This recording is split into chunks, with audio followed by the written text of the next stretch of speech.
Hi guys, so basically this video is to explain, this is another review.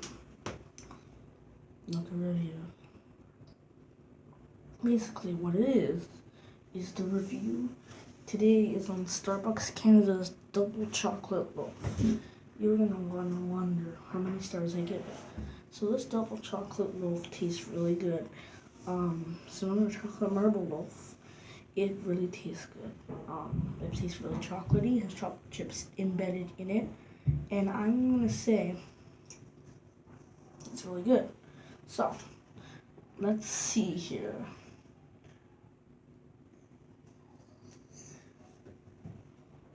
However, it does have less calories than chocolate marble loaf, but it's probably a lot of sugar in it. So I'm gonna say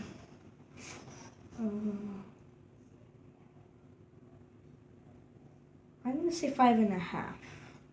5.5 stars for the double chocolate loaf from Starbucks Canada. Okay? Yeah? Okay. Bye guys. See you in the next video.